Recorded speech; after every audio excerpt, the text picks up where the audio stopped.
be looking at shortly. Another thing I wanted to mention, and I'm sure that I'm not the only person who noticed this, our last lecture was on Friday, but in Saturday's New York Times crossword puzzle, one of the clues was masterpieces of the Prado.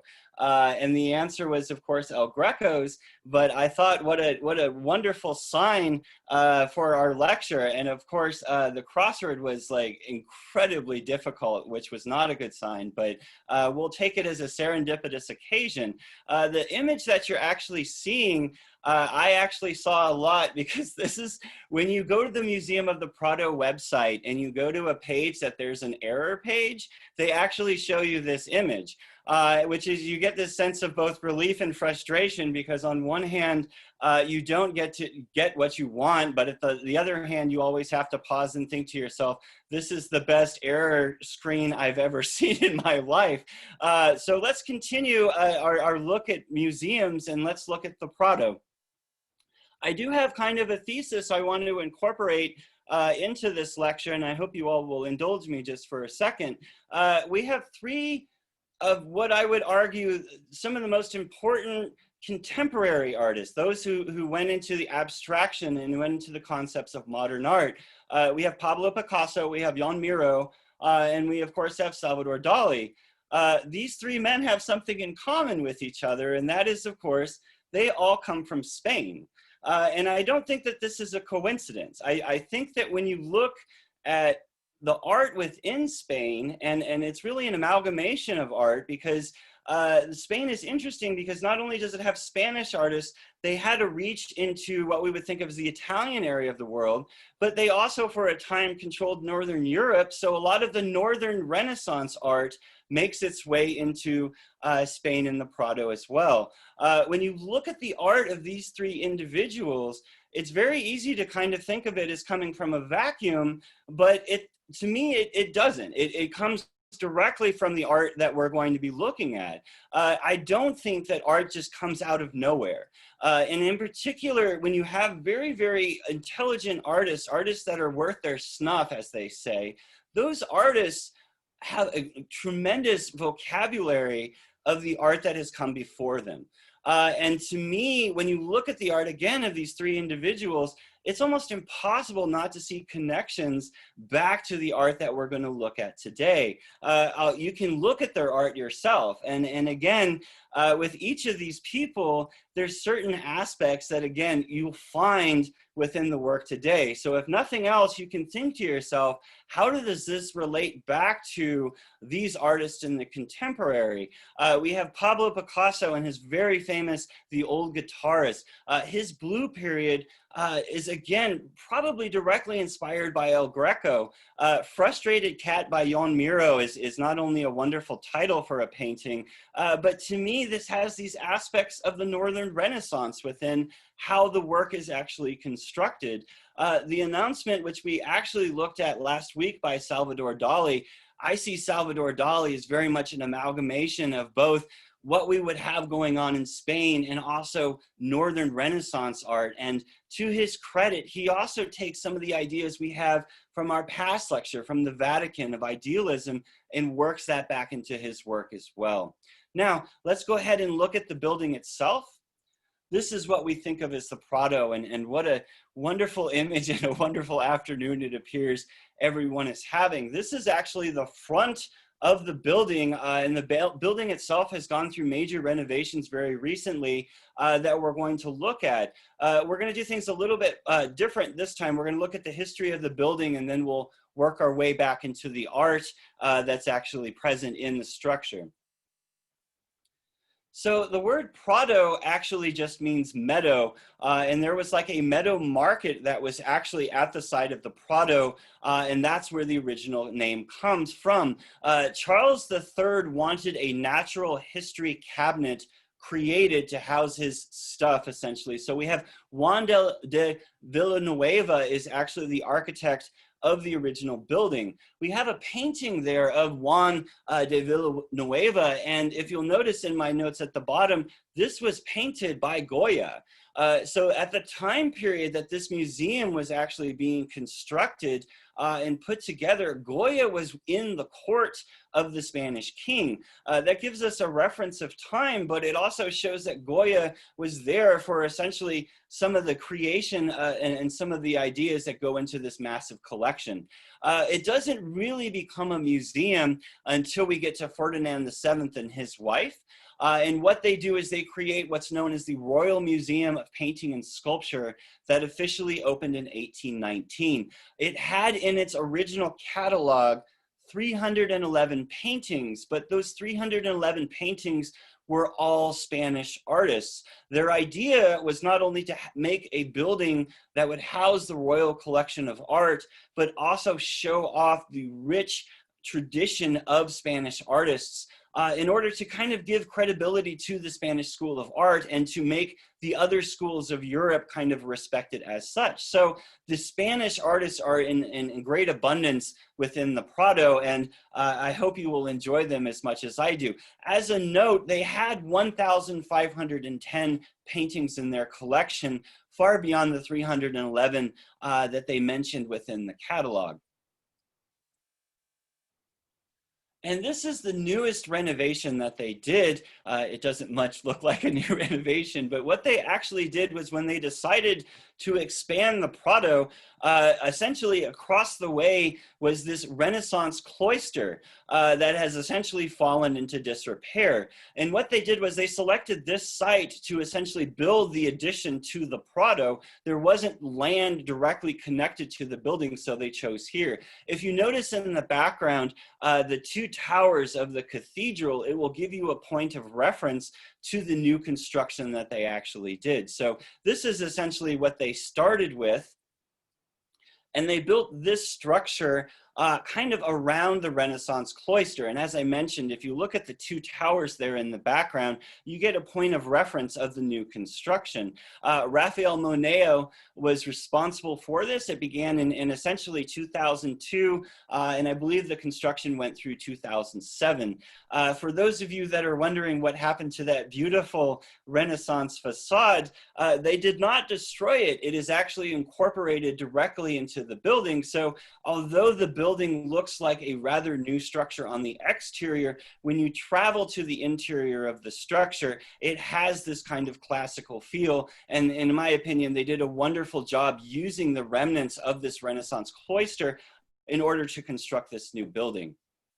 And when you look at it, there's kind of this connection by way of this planter that they have in between the two buildings. And when you look at the small map that I have there on the right corner of the screen, this large structure would be the old Prado, and the building that we just looked at would be this new rectangle that has just been made. Now, in terms of the building itself, the collection of art is primarily that of the royal house. And we've mentioned a couple names beforehand, but to me, the two people who are very much responsible for fostering the collection as we know it is, of course, Charles V, and then we have Philip II.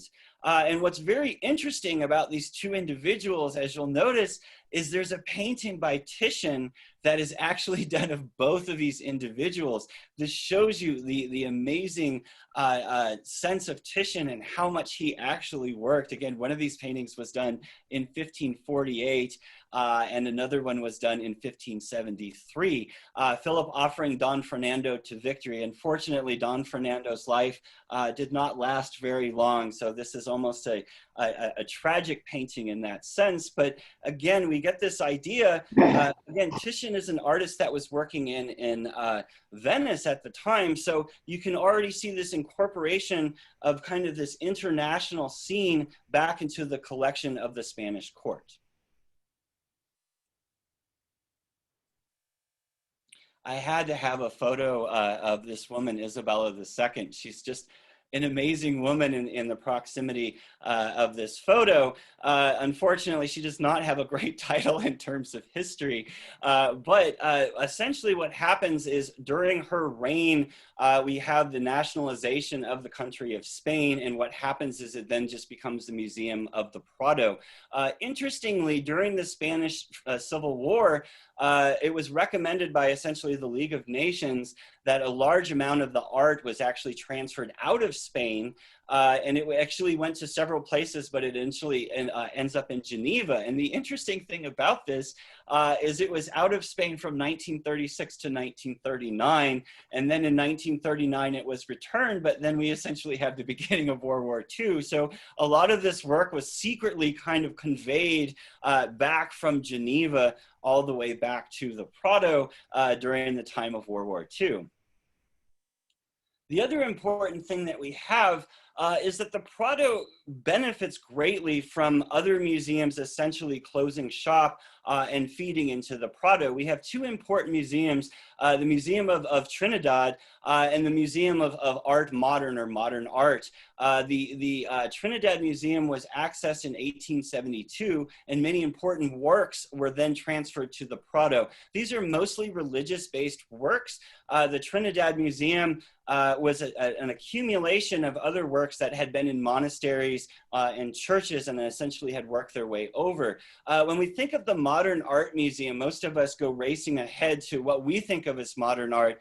In fact, it was paintings that were done in the 19th century. So a little bit before our time period of the concept of modern art, but these two work their way into the collection. One of the paintings that I really enjoyed, and this is from the Trinidad Museum, is this painting that may or may not be a Jan van Eyck.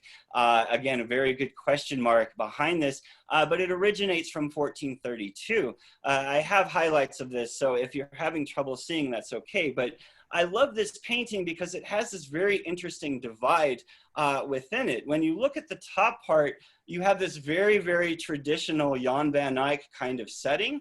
If you notice the lamb at the foot of God, that is very much a Jan van Eyck type of lamb, and has appeared in a very similar type of lamb has appeared in many paintings. You'll also notice that behind the major figures are in fact kind of tapestries, pieces of cloth, and the entire thing kind of looks like a reliquary, the way that they've built up the structuring around them. And if you'll notice at the bottom, the beginning of this fountain actually has a very similar tower to the tower that you would see at the top above God himself. So you have this sense of repetition that occurs. You then have this wonderful host of angels kind of just relaxing on the lawn, playing their instruments, if you will. And this is a wonderful, excuse me, a wonderful top to the painting. But then you go to the bottom, and I love this bottom because you have this wonderful sense of clarity and order and really wonderful looking people. And then you have like the rabble of humanity directly below them. And you have this wonderful fountain that's not quite in correct perspective, but we'll give them a break because it is the Northern Renaissance. But you just have to pause and enjoy this cavalcade of people on either side. Again, on the left, we have this sense of order, and on this right side, we have this sense of chaos. Very, very interesting. And again, all of these wonderful highlights that you'll get from oil painting. The one thing that I do notice from this is it does appear that everyone's head is just a little bit too large for their body. And again, that kind of makes me think that it might have been done by maybe Jan van Eyck's assistant. But we do get this very, very strong sense of character because of that fact. Moving forward. So one of the oldest paintings that we have from the Prado, and this is actually where we started our lecture on the Vatican, coincidentally, is with Friar Angelico. One of his more famous paintings, and this is a really beautiful painting, especially when you consider that it's done in tempera, not oil paint, and that it was painted in 1430. It enters the Prado in 1861. But again, it is an absolutely beautiful painting, and it's very traditional for what we would think of as kind of the Florentine or that type of Italian type of Annunciation. In the very, very far corner, we have the Annunciation itself. It's this beam of light that's traveling into Mary. And she's almost like, you can almost see her like being punched in the stomach as she's pulling back. And then we have the angel Gabriel, of course, in the Visitation. We have this bird, this wonderful bird that's just kind of hanging out. And if you look at the ceiling, this was another very common thing that they did, was they painted the ceiling often like the night sky. You'd have these beautiful blues that unfortunately would fade rather quickly. And then you'd have these wonderful points of light. On the outside of the building, what you will see is the Garden of Eden. And interestingly, you see Adam and Eve going off of the screen, out of the painting, almost on the corner, as if Eve is almost not in the frame of the image itself. Down at their feet are, of course, the fruit.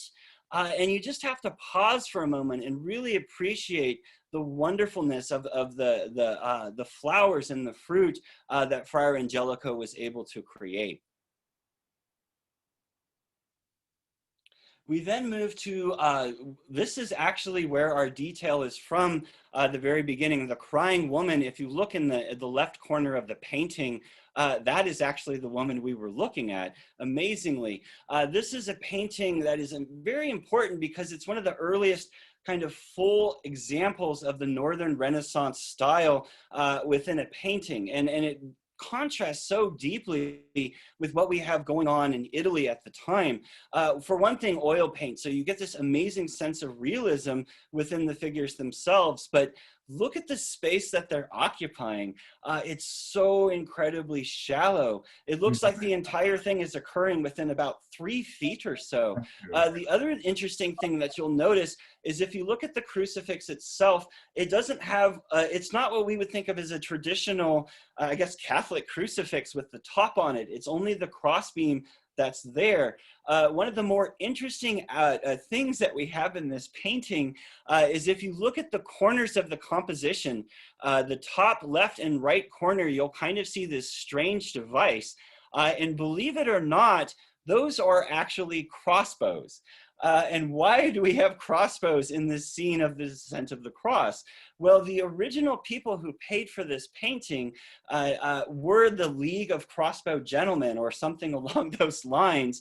So it was a guild. And since the guild paid for the painting, you have an indication of the guild within the painting itself. So in this case, we actually have crossbows kind of put in the corners within the space of, again, the descent from the cross. This painting came into the Prado's collection in 1936, but it was originally in Spain as early as 1574, and it belonged to what is referred to as the Monastery of El Escorial. And originally I just thought this was a monastery, but then I did my homework and I realized that this is actually rather nice looking monastery, wouldn't you say? This is actually the seat of the Spanish king. So although there is a monastery at El Escorial, this is also essentially the house of where the king would actually reside. So a lot of the paintings that you see that come from El Escorial come from the king's collection as much as it comes from essentially the monastery. So here we have yet another site that feeds directly into what we think of the work of the Prado.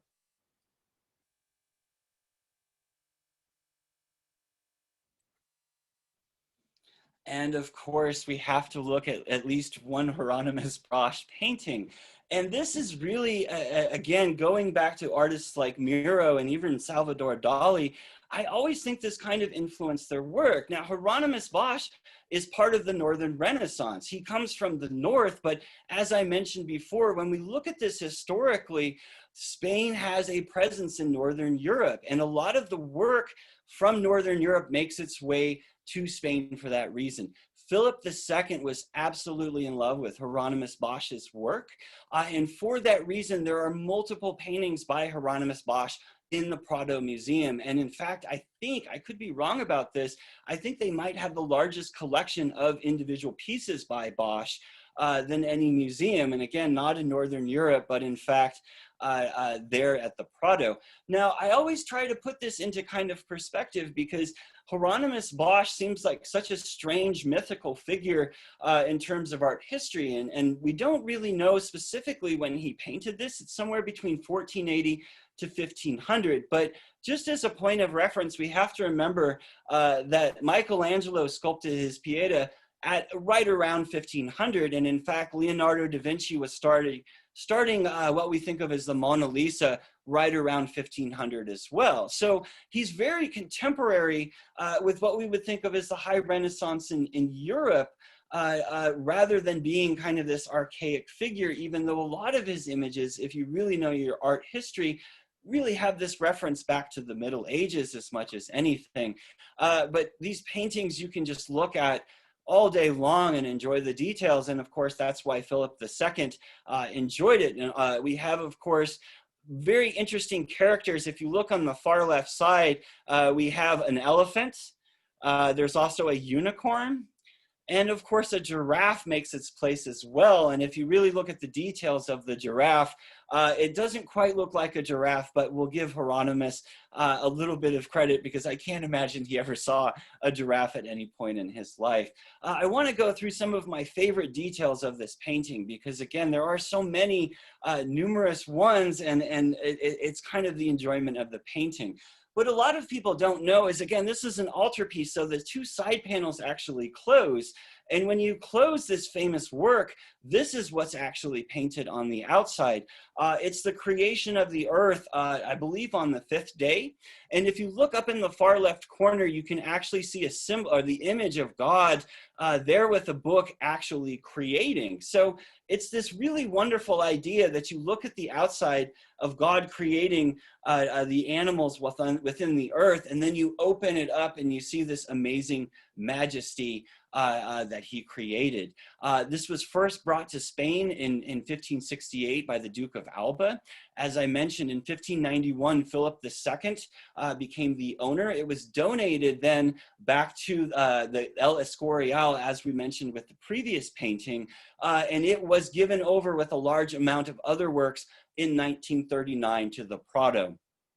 Now, as I mentioned, I want to go through just a few of the details that I really enjoy. This is a scene on the right from the Garden of Eden, and there's all sorts of wonderful little creatures there on the bottom, including a not frustrated cat who actually has a little lizard creature in his mouth. But if you look in the pool, always my favorite creature within this painting, you've got this little guy down here who kind of looks like an amalgamated duckbill platypus. But the fascinating thing to me is you've got this water creature and it looks like it's wearing a cloak, but at the same time it's reading.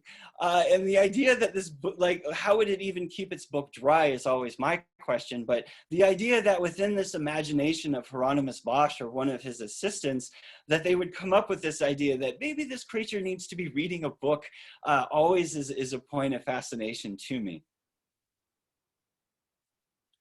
Here we have, again, one of these wonderful, crazy scenes with just all of these different elements occurring. You'll notice the owl up in the left corner kind of being hugged by a gentleman. We think we have this image of Adam and Eve again in kind of this glass orb that's attached to this flower. But my favorite part of this is actually this fruit there on the bottom with this individual kind of looking out.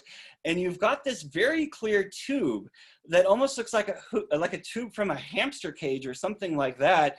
And you've got this mouse kind of meeting him going the other direction. And it's this wonderful symbol in my mind of something, I'm not sure what, but just this tube with this mouse walking into the fruit itself, another wonderful detail. And of course, we have to go over to the other side, and we've got these really bizarre creatures all around the idea of music. And you see different musical instruments like this flute here and this drum, and the cacophony that they must be creating because this gentleman has his hands above his ears. The other thing you'll notice is this woman down here who, again, might be Eve, but the really fantastic thing about this, and again, I mentioned that, you know, we have two major surrealists that come from Spain. You look at creatures like this man sitting in, I guess a man, right? Sitting in this throne, and it's part bird, part whatever. Its feet are in vases and it has a cauldron on its head. Again, this is surrealism around 1500, about 450 years before anyone really even came into the concept of it. And as I mentioned, there's just an abundance of Hieronymus Bosch paintings at the Prado. And I wanted to show this one, the Triptych of the Adoration of the Magi, because a lot of Hieronymus Bosch's paintings look like this. They're not these kind of crazy, Where's Waldo kind of landscape paintings where you can spend all day looking at everything. Can be very, very kind of simplistic, at least in the terms of a Hieronymus Bosch painting. The other thing you'll notice is he's placed the concept of the adoration within the context of contemporary times from where he's from. This is probably what a house would look like from Northern Europe during the Renaissance. And again, the billowing hills, things like that, would be very common to what Hieronymus Bosch would see. The interesting thing about this is it's still a Hieronymus Bosch painting, so you still get this wonderful sense of looking around and trying to find things. If you look at the center panel, we have the sense of adoration occurring on the bottom, but when you look at the roof here, if you look very carefully, you'll notice you have these two gentlemen that are kind of just lurking on the roof.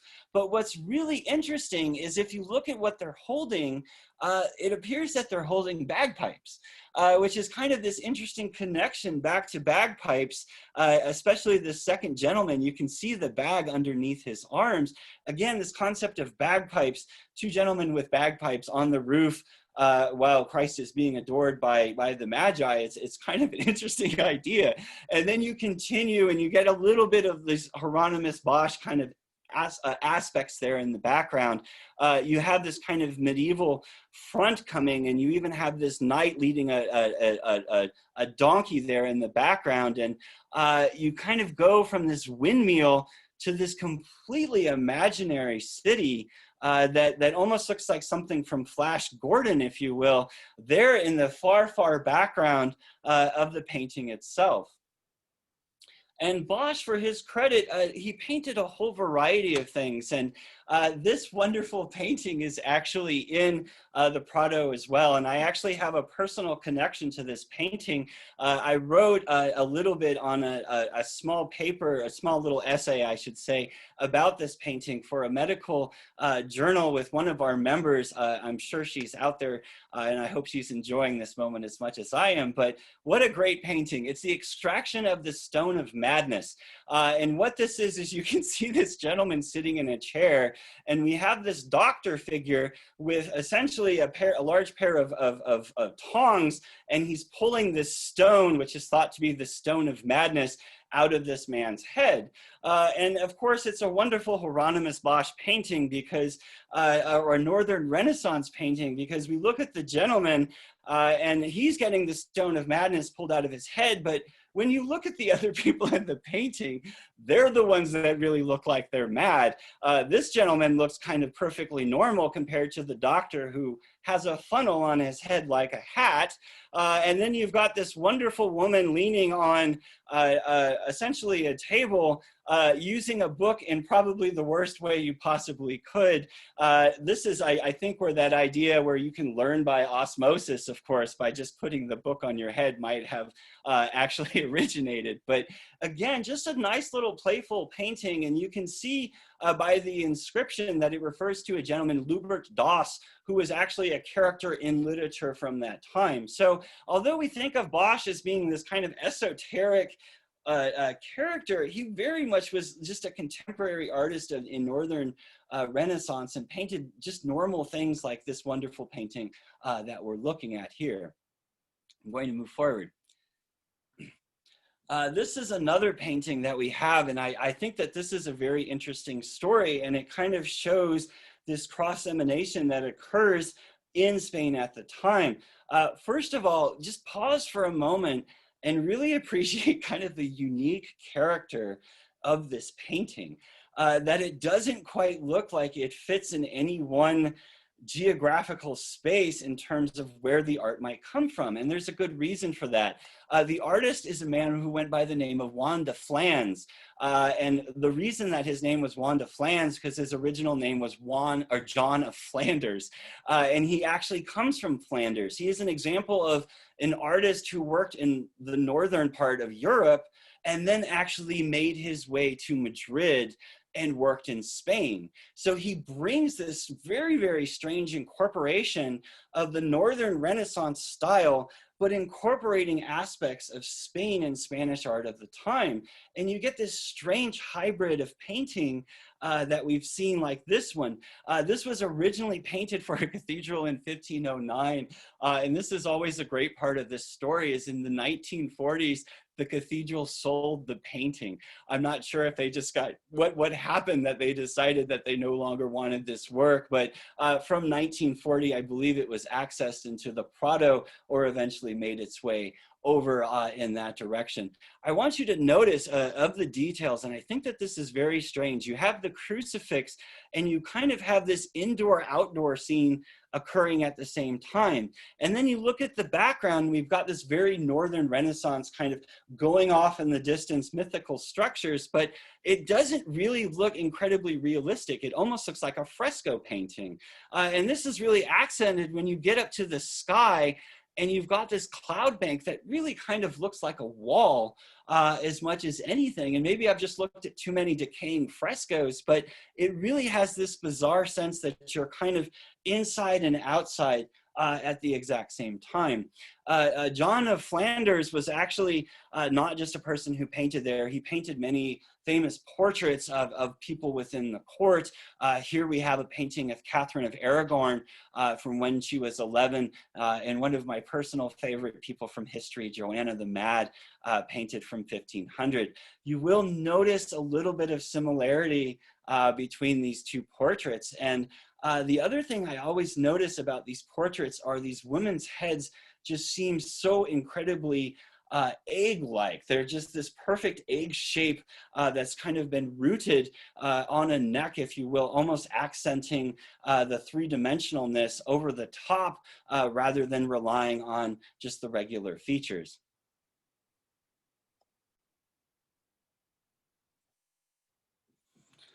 Also within the collection, and again, this kind of shows you this amazing multiculturalness that's occurring in Spain. We have this painting from Andrea Mantegna, The Death of the Virgin from 1461. And this is a wonderful example of, again, this kind of cross-cultural connection, because in the notes I found, this painting was originally made for the Gonzaga family in Mantua, Italy. The Gonzaga family, of course, were the famous patrons of Leonardo da Vinci during his time period, creating paintings like The Last Supper. So this kind of comes from that neck of the woods, but again, this made its way over to Spain and obviously influenced the artists that were working in Spain at the time as well.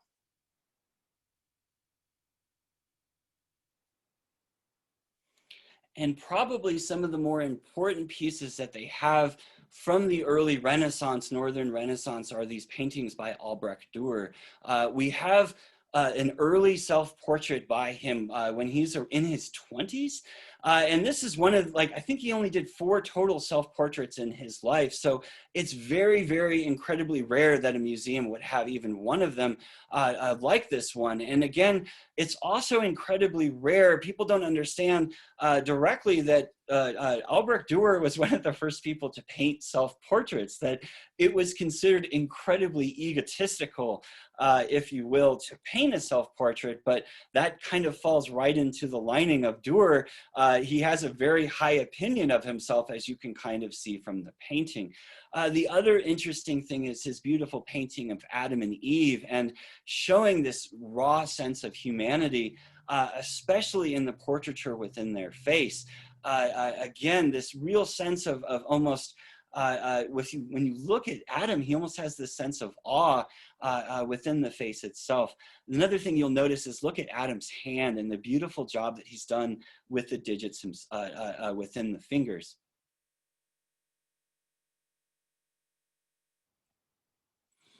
We also have I always laugh when I see this painting, and I'll tell you why in a second. There's a couple noteworthy Raphael paintings that are in the collection as well. This is now titled Portrait of a Cardinal. For a long time, they thought this was a painting of Antonio Granavella, but when they went back and did historical research, they found out that in fact it was not this individual. So we just have changed the title of the Raphael painting to Portrait of a Cardinal, again, rather than a specific person. But this is such a beautiful Raphael painting, and it really shows you why he was so incredibly appreciated in his lifetime and even directly afterwards within Europe, and why so many artists emulated him. In particular, look at the clothing. Look at the folds he's able to generate within the clothing itself, and this sense of light. And then you go down here and you look at the wrist and all of these beautiful swirls that happen within the clothing itself. Absolutely amazing, and that really gives you an appreciation to why Raphael is so incredibly elevated amongst the other people who were painting at the time. Now, this is probably the best Raphael painting that we have from the Prado, because we have a few others to look at. We have this one, which is called The Holy Family Below the Oak. And for those of you that are a connoisseur of Raphael, you're probably looking at this with somewhat of a skeptical eye, as many people in history have. We have this figure, Giulio Romano, and what is actually thought to have happened with this is that Raphael probably produced the underdrawing for the painting. And then we have Giulio actually coming forward and painting the painting. And that's why it kind of seems very heavy-handed, in my opinion. It seems something much more painted by Peter Paul Rubens, if you will, than what you would think of as something from Raphael. And in my opinion, that kind of continues when you look at the other paintings that are quote-unquote Raphaels that we have from this collection, like the Madonna of the Rose. Again, thought to be Raphael, but probably a good question mark there. And again, when you look at the faces of St. John and also the face of Christ, to me, that's when I don't feel that this is an example of a Raphael painting. They just don't seem quite good enough, if you will. And maybe Raphael was just having a bad day in the studio, but again, those are my thoughts. The interesting thing about this painting is if you really look at this and you look at the very bottom here, there's this table and this rose, which is actually where the title Madonna of the Rose comes from. These were actually added to the painting a good time after the painting. This was not incredibly uncommon. And I know for a lot of you, just the idea of a painting that might be a Raphael, that at some point in history, someone said, you know, maybe we need an end table with a rose within it, almost seems sacrilegious, but believe it or not, this was a pretty common practice amongst painters and artists and paintings within a collection. Moving forward, we have another Raphael, Christ falling on the way to Calvary, and again, very kind of heavy-handed in my opinion for what you would think of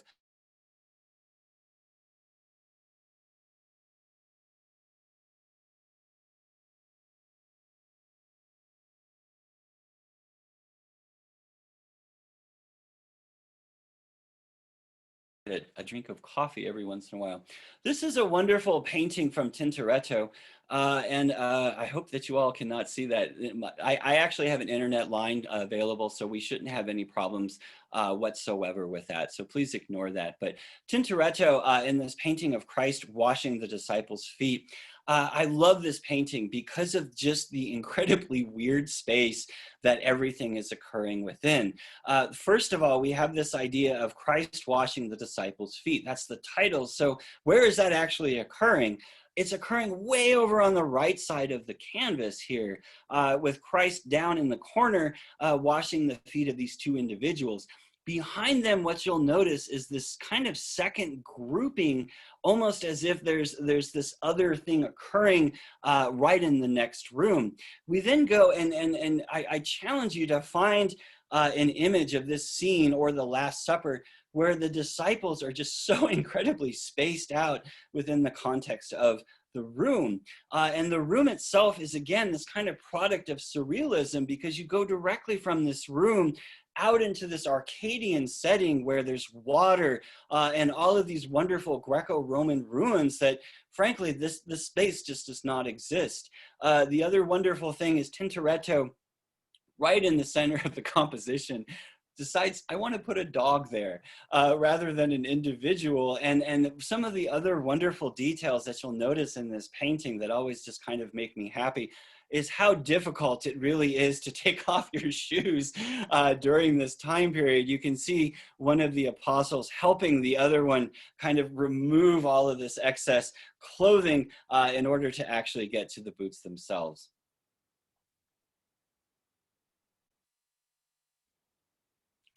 And we move into the paintings by Titian. And as I mentioned, Titian just has this abundance of paintings. Not only did he live for a very long time, he had an incredibly large studio of workers. So most of the paintings that you see by Titian, especially as he gets to the later part of his life, probably have a small hand. Titian probably has a small hand in painting it, but a lot of different individuals probably contributed to it. He really had kind of an assembly line kind of process going with a lot of his works. And here we have this very interesting Bachanalian Festival occurring where, again, you've got these figures that are very much from the contemporary time period. You can tell by their clothing, but we also have kind of these other strange little things occurring. Like in the distance, you'll notice this wonderful boat that's sailing away from us. You also have this sleeping figure there on the top, balanced out by this woman who's, I guess, kind of sleeping or just kind of leaning back, if you will, there in the foreground. And again, we have more Titian paintings to enjoy. The Fall of Man is, of course, one of his more acclaimed paintings. And this painting has, of course, found its way into the Prado. Painted in 1570, this is a painting that is incredibly important in the greater conversation of art. And just as we will actually see this again in a short amount of time. But I think what's most interesting about these paintings, and one of the things that I'm always interested in, is how they develop or paint the serpent within the space of the Garden of Eden. And you can kind of see this serpent kind of intertwining there, going to the apple that's kind of also held by a Cupid type of figure. And a few more Titian paintings. We've looked at some very good Titian paintings, but this is, in my idea, an example of a very bad Titian painting, which does happen. What you have with Titian is usually you have paintings like this one, Venus and the Musician, and what you can really do is when you go through and you look at all of the paintings within Europe, you'll find many different variations of Titian paintings. Like this is a great example. There's probably 8 different versions of this painting with slight adjustments, like the musician might be a lute player rather than playing this harpsichord. So why do I think of this as a bad painting or not a great painting by Titian? It just doesn't work very well. You've got this figure who's pretending to look at the dog, but let's all be honest, he's not looking at the dog. The woman is looking at the dog, but you look at this space that he's kind of created where we have this bed, and then right at the end of the bed, we have this harpsichord or like church organ. Again, if you walked into someone's room and they had a harpsichord at the edge of their bed, I think that would definitely say something about them, but it just does not kind of flow very well in terms of a space. I think the most interesting thing is this kind of this face of horror, theatrical face that's on the instrument itself, but you also have this kind of effort to take the pipes of the organ and blend them into the trees, and it just doesn't quite flow quite as well. So there you have it. We looked at some good Titians. This is an example, in my opinion, of a not so great Titian painting. The person that we really have is the person continuing the traditions of of Hieronymus Bosch's Peter Bruegel. And I love looking at Peter Bruegel's paintings as much as I looking at the Bosch paintings because of all of these wonderful little details. And also I like to look at things like the Triumph of Death from 1562, because it's also a reminder that, you know, we're having a very tough time right now, just as a sense of humanity within the world. But art is also a reminder that there were some very tough times that existed historically, and that people survived those, and they actually made their way forward and even produced tremendous and beautiful art during these very, very difficult times. And they didn't even have Zoom to survive. So there you go. Just a reminder that we will, of course, get through this horrible pandemic, everyone. Probably one of the most important people that we have within the space of Spain during this period is El Greco. And I love El Greco because they point to El Greco as a Spanish artist, quote unquote, but he's not from Spain. I mean, his name is the Greek. And in fact, they believe he came from an island that was very close to Venice, but he makes his way over to Spain and creates some of the most interesting, provocative work that was created during this period. This is the nobleman with a hand on his chest, and this is an incredibly early painting by El Greco, part of a series of 6 portraits, early portraits, that were given to the Prado by a private collection. But already within this painting, you get this sensation that El Greco is doing something different with his work, rather than just creating as people would create. And when you look at his work, it really becomes obvious that he's just cut from a different cloth. Here we have the Holy Trinity. And again, you really have to just look at the massive elongation of the form of Christ. It's as if his body has been kind of stretched out beyond the normal sense, but that adds to the sense of El Greco. And he has really wonderful abstract paintings like this one, but look at this and look at how incredibly, amazingly abstract this is, especially considering it was painted in 1612. This has parts of the Baroque, but this is really just something entirely different. And as I mentioned, it's really hard not to see some influence on Picasso within the work of El Greco. And just to pause for a moment and look at this painting and appreciate just one figure within it. If you look at the left, you've got this guy here. And I kept just going back to this figure because when you look at the detail of his face, he is not the nicest looking person. In fact, when you look at him, he kind of looks like he's an ogre. He is not a great looking person to be presented within this context. But El Greco twists it on us. He puts this person in the composition that is almost fearful. But you look at the person's face and you look at how the hands go across this man's chest, and you get this amazing sense of passivity from this creature that, again, we kind of look at as if he might be kind of this ogre otherwise. And I think that's kind of the beginning of this idea of playing with emotion within the idea of art, by showing us something so negative, but then showing it in this incredibly peaceful sense to kind of push us in the opposite direction, if you will. Paulo Veronese, another wonderful painting, again from the later Renaissance, and just a wonderful combinations of colors and also composition. And of course, you have to have at least one good Caravaggio painting, and this is a wonderful example of David and Goliath. We have the figure of David hunching over, forming the top frame of the canvas, reaching down to the head of Goliath, which does not appear to be attached anymore to his body. But you really have to appreciate the strands of hair that are intertwined within David's fingers, and Caravaggio doing these wonderful, wonderful details, like where the stone actually hit on this gentleman's forehead and this little drop of blood that's still there. And just take a moment and appreciate the hand, this clenched fist that Caravaggio has created. and the fact that he puts it so close to this foot, and how these things kind of balance off of each other and just really just create this wonderful sensation.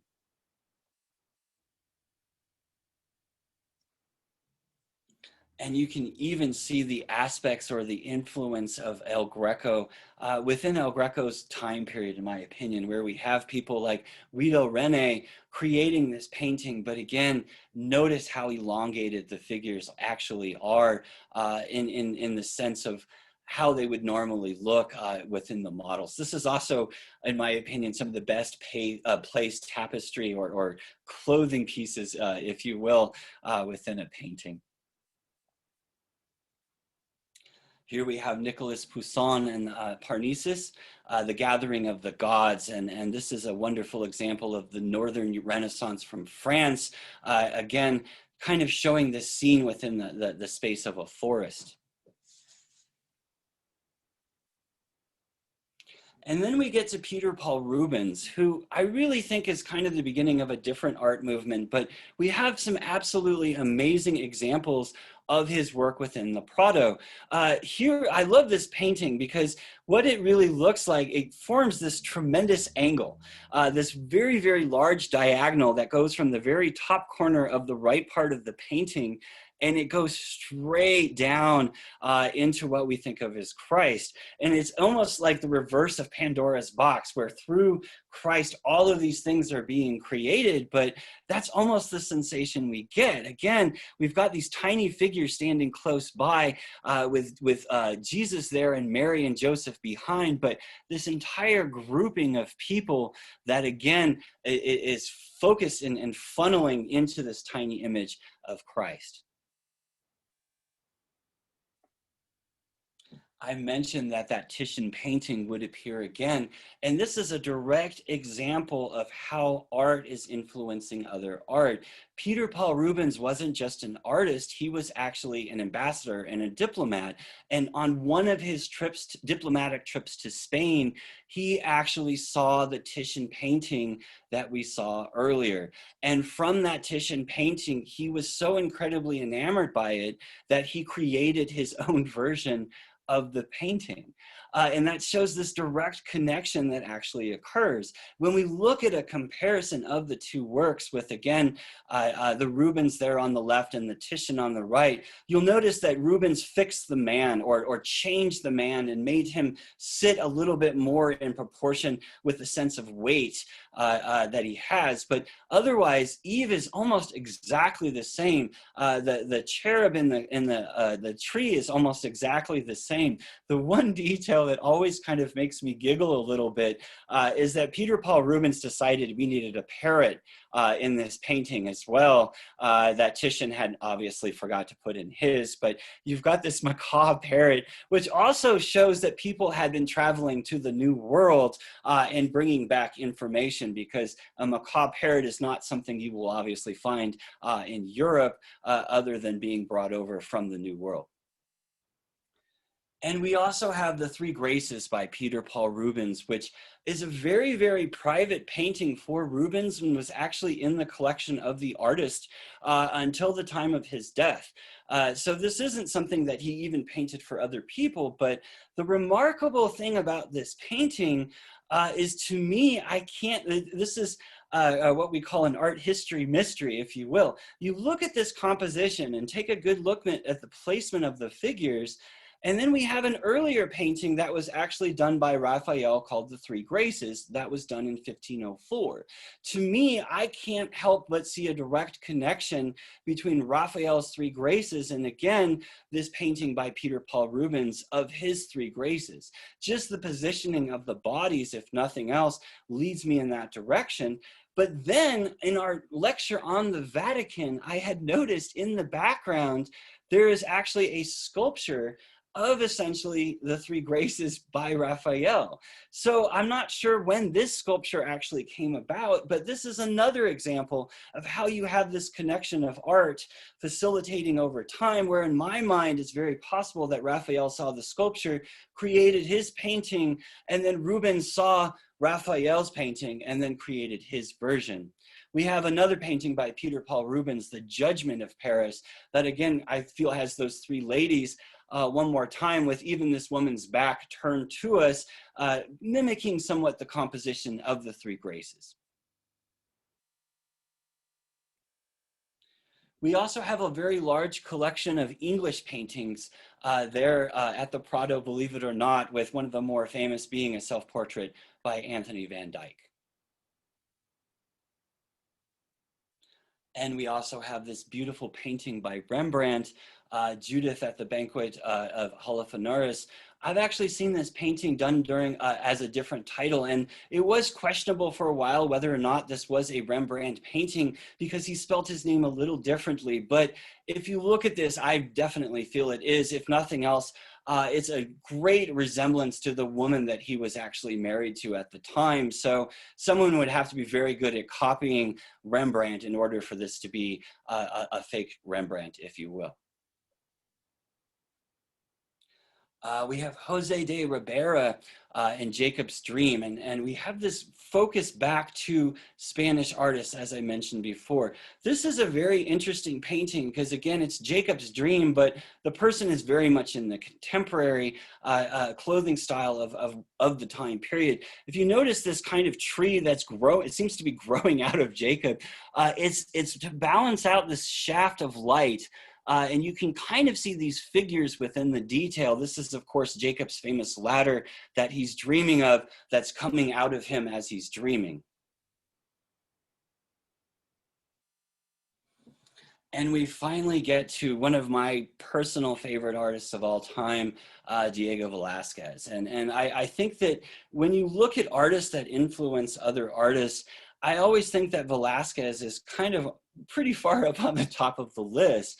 And there's a reason for that. I was trying to think of a comparison where I hope this makes sense and is not dating myself too much. But, you know, it's like when you think of music, there are people who play guitar. But then there's Jimi Hendrix. And Jimi Hendrix understood how to play guitar in a way that I think few people ever will. And when you look at Velázquez's work, I kind of feel the same way. There's just something about it somehow that he creates that really transcends a lot of the other work just in terms of all of art history. And you look at some of his famous paintings like Las Meninas, which means the maids, which is a reference to these maids that are actually around Philip's daughter. You look at this space, and again, it's a phenomenal created space. He's created this portraiture, but all of the portraitures on the bottom of the canvas. You look at the top of the canvas, and what you have is really this sense of structure and order. You've got this accent of these two lamps that lead us off into the distance. You've got these two paintings on the back wall giving us this sense of structure, but those paintings also continue along the wall here on the right and even kind of bend around the corner. So he's really creating this structured space within what's occurring within the painting.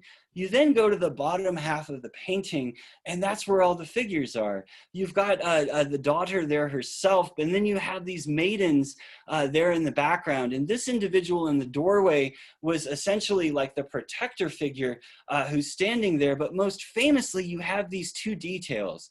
And these two details are absolutely amazing. The first thing that we have is on one side, we have a portrait of Velázquez himself. He's found a way, unlike Dürer, to put himself within the painting, but to do it in such a way that it's not just a portrait of him. And he's working on this colossal painting that might actually be the painting that we're looking at in itself. You'll notice the red cross, the Order of Santiago on his chest, that again was painted after this painting was completed. This was an order that Velázquez received after he had passed from this earth, this order of knights that he eventually was accepted into. One of the most remarkable details is, of course, this mirror and this reflection of Philip IV himself and his wife. And you go back to the painting and you can see that mirror, and you don't know for sure if they're standing where we're standing and looking at that mirror as if everyone is being presented to the king and the queen, or is that the reflection of the painting that Velázquez is working on? So within this one space, he's created all of these push and pulls and these ideas of what's actually going on in the composition. And just that idea of doing that within the space is absolutely remarkable. You look at some of the other Velázquez paintings that he did, the Surrender at Breda, which again, a reminder, he is just a historical painter at times as well, but the division that occurs and these wonderful lances that are pointing us up, and look at the wonderful background that he has created, wonderful smoking details in contrast to the finery that all of the figures are wearing in the foreground. The Triumph of Bacchus is one of my favorite paintings. It always makes me smile because again, you've got this contrast, this smashing together of worlds where on the left we have Bacchus and this kind of reference back to the Greco-Roman world. But on the right, you just have contemporary people from Velázquez's time period. And man, do they look like they're having a wonderful time in the company of Bacchus, which of course they are. So he's showing this sense of revelry and this sense of historicism at the same time. And you just have to just remark at how wonderful some of these figures are painted, especially this figure in the foreground.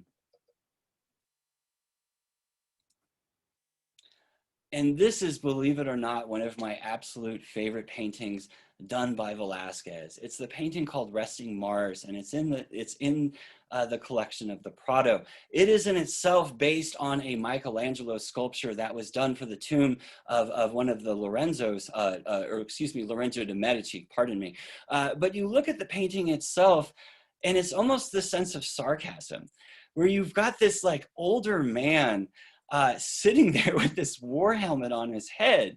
And to make a modern comparison, the sensation that I get from the feeling from this painting is almost like a middle-aged man like sitting in his like study or something, watching a football game with a football helmet on, like recounting like the glory days when he used to be the star high school quarterback or something like that. I do have a typo here. This painting was not begun in 639. That would have made it a very long composition, 1639.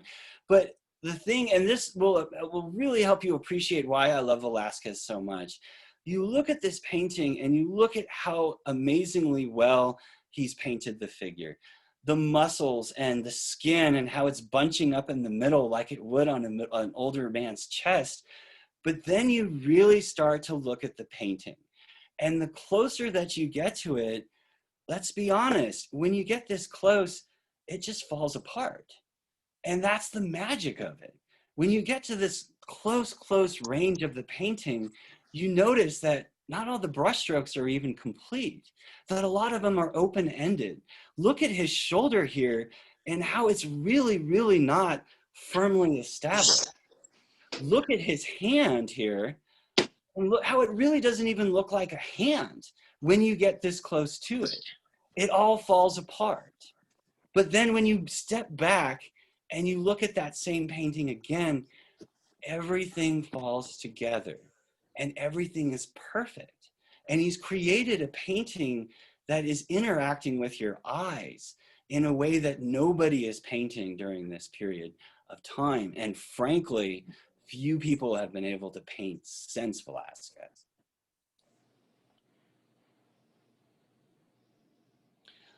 Kind of accenting some more of the paintings from Spain. This is Zurbarán. I'm sorry if I'm mispronouncing his name. And just this wonderful rendition of the Lamb of God, beautifully painted in the Spanish Baroque style. We also have Bartolomo Marillo, and this is one of my favorite paintings by him because again, he's taken the Holy Family and he's really just made them very contemporary. And this is one of the few paintings where we'll actually see Jesus's dog within the painting itself. But Marillo is of course more famous for painting like this in this style. And again, I think this shows the influence not only on him of people like Raphael, when you look at the clouds, but his influence going forward to the next generation of artists where you have people like Giovanni Tiepolo, where if you look at the basis of Mary's feet, this incorporation of material very much seems like something that's, again, going back to the previous painting. And the other crown jewel, or again, more, if not most important painter that we have within the space of the Prado is, of course, Francisco Goya. And Goya, to me, is the artist that takes a lot of what was occurring and really just takes it to the next level. And I'll explain that as we look at his work within the space of the Prado. This is one of his more famous paintings of Charles IV of Spain and his family. And this is always this painting that when you really look at it, the comment is that Goya painted these people in a rather unattractive way, that he essentially made them look like they're all not very intelligent people, is a nice way to put it. The way that I think of it is it's almost as if you had like a bumpkin family from the country that went into town and decided to put on royal clothing, like at one of those photo places, and then take their picture. But again, if you look at the face of Charles IV, not a very flattering portrait. And this poor woman looks almost like a sea hag as much as anything. And the wonderful thing is Goya has actually put himself within the painting there as well. This is, of course, always compared back to the Velázquez painting. And you can see why. It has a very similar composition in some ways, but it also shows kind of that Goya was not as much of a fan of the royal family as Velázquez was. While Velázquez paints these people with this sense of nobility and mystery, again, Goya does this incredibly unflattering portrait of Charles IV and his family. Some of the other paintings that we have in the collection are his famous paintings of Maja. And this is one of these nudes that is question mark of did it go too far for the time period. This was painted right around 1800, but was actually accessed around 1901 to the Prado collection. This painting is, of course, famous because there's two versions of it. There's this version of it, and then there's the version for polite company, I guess. I'd actually heard a story, which I don't really think is true, that these two paintings used to be situated in a way that you could like roll one up and roll one down depending on who was in the room, which I don't really think is true anymore, but there are two versions of this painting. And very, very famously, the other version, the nude version of Maja, Goya actually had to go in front of the church in order to defend the work. It was considered to be a little bit too evocative for the time period that it was created. So essentially the Inquisition, Goya had to go and defend his work. The people that were defending Goya pointed out that when we look at the nude Maja, pardon me, hold that thought. This is them displayed and show you how much time has changed. Goya once went to the Inquisition for the painting, and nowadays Spain actually just has it on a stamp. So that shows you, again, the changing of times. But back to the Inquisition, the people pointed out that Velázquez had painted things like the Rock Bay Venus, and that the court very much appreciated and loved this painting.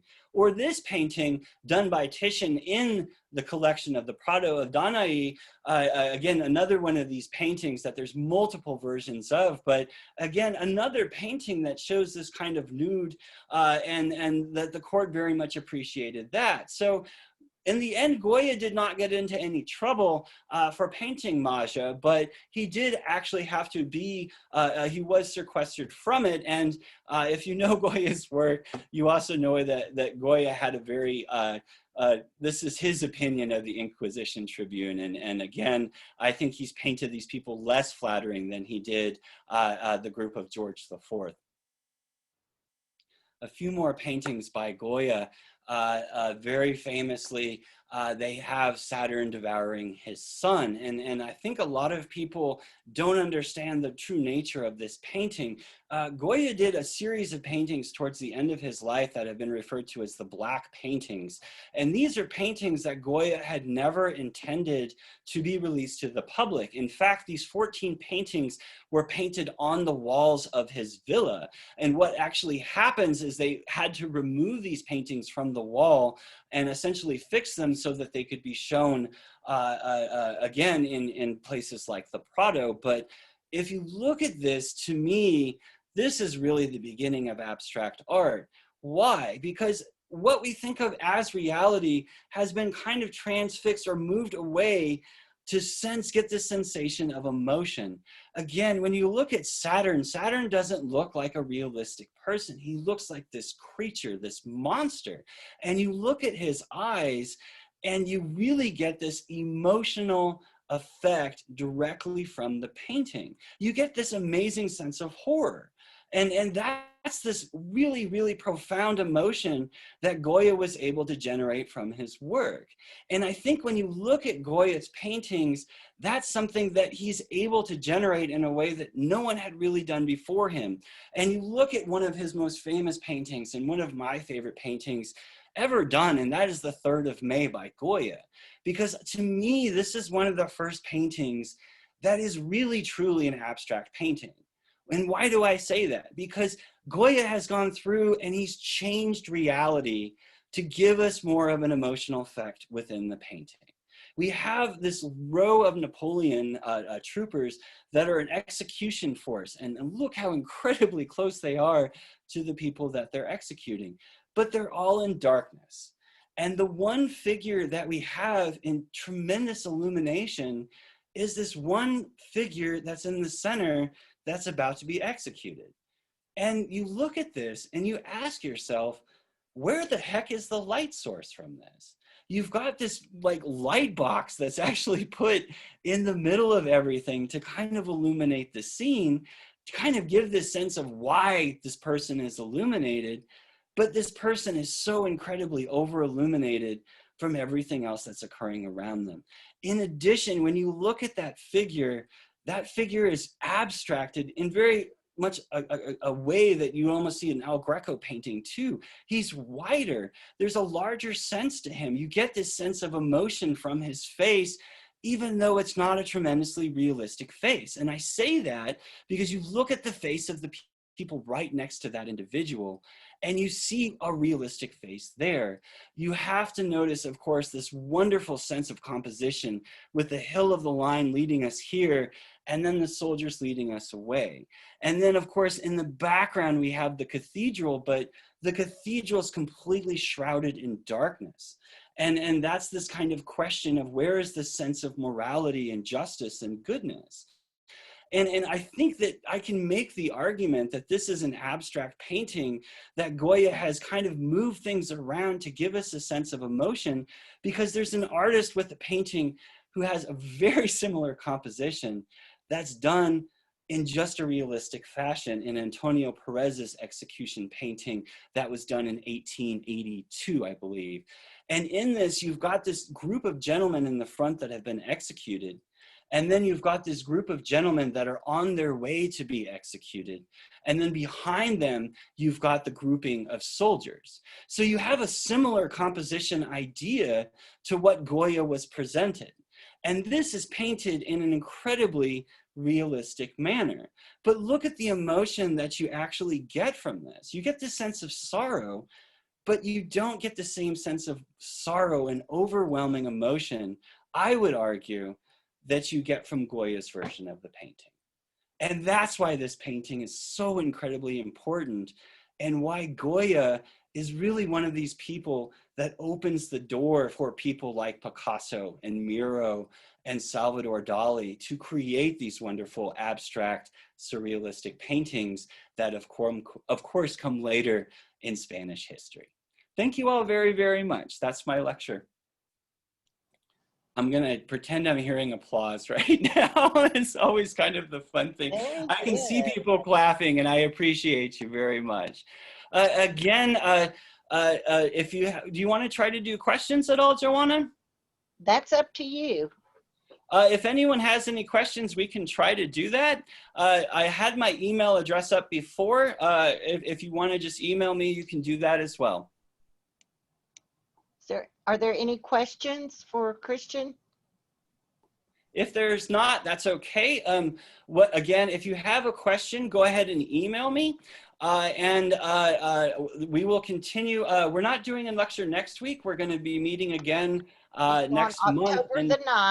October the 9th. And we'll be going, I believe we're going to America, and we're going to the National Gallery. That's right. And again, what I'm trying to kind of do with this, is go by museum, but also with each museum kind of give us a different framing of a time period of art.